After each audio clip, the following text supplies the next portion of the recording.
Greetings, everyone. Bless up to everybody going through a fast and prayer session for this week. As the fast comes to a close, it is going to get very difficult. So anything you have agreed to give up, it's going to be so tempting because that's the nature. Whenever you are praying and fasting for anything, the temptations will come. So don't forget to cover yourself and ask for divine protection upon you. Because what you're trying to do in the spirit realm is to conquer fear, conquer lies, and, to set aside anything that stand in your way of receiving complete blessing over your life or those who you pray for. In this topic, we're going to talk about truth, and I'm going to try to slow down my thoughts so I can speak clearly and concisely. So, for me, my belief is based on my experience. So anything that someone else tells me that I don't experience, I see that as something to research or something to go and pray about so I can find confirmation in that word. And I would advise anybody, whatever I share with you, if it's not something that you agree with or believe in or experience, then you ask for your own confirmation. I'm just speaking on my experience. And so when we talk about the idea of God, I want to make it very clear. I see that as a title. As I said before, a principle. Who is that principle? A doctor. Who's a doctor? A healer. Who's a healer? When you say healer, you have a concept that someone has the ability to help somebody feel better or get over any kind of illness.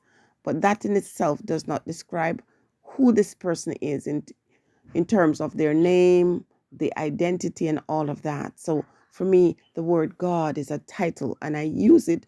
And if anyone is confused, I use it because when we're not trying to play semantics, we use a word. So you know who I'm talking about. But I always ask, who is this God for you? It's a personal thing. So though I might not be of your religious faith, there's certain principles that I believe in. And when you talk about religion, when you look at religion closely, every religious belief, whether it be Rastafarianism, it be Hinduism or Buddhism or Christianity, all of them have this founding belief system. Creation story, man or woman born and shaped in sin and iniquity. According to some of these, not every belief system believe in you being born and in sin and all that, but everyone believed that in the creation story, man had done something to fall from grace. And in Buddhism, for example, the way you live your life determine how you return in the next life, because there is the element of reincarnation in Buddhism.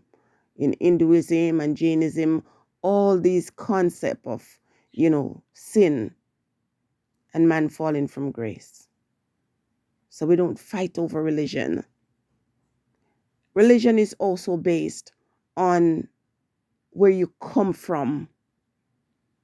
So your concept of a God, about a God, is based on where you come from.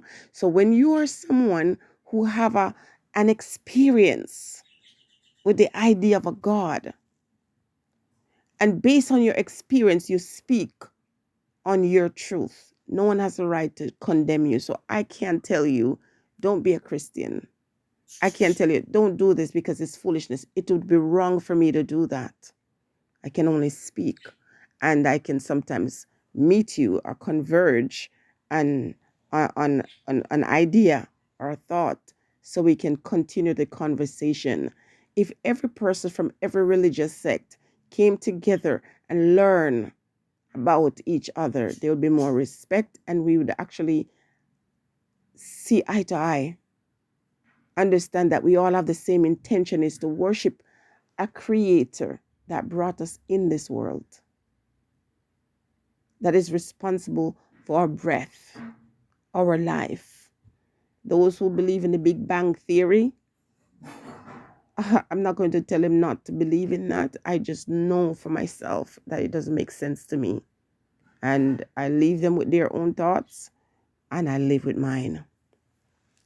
Now, we're going to talk about truth in this, because what I just said is truth to me.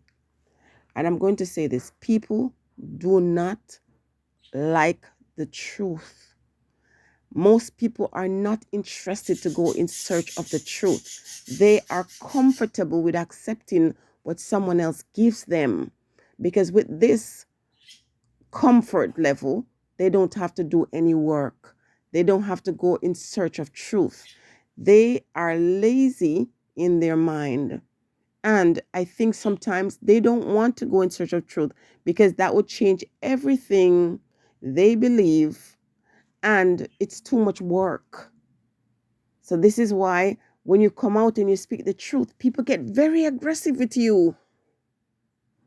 Lazy minds get very aggressive because they're angry that they don't see what you see or feel what you feel.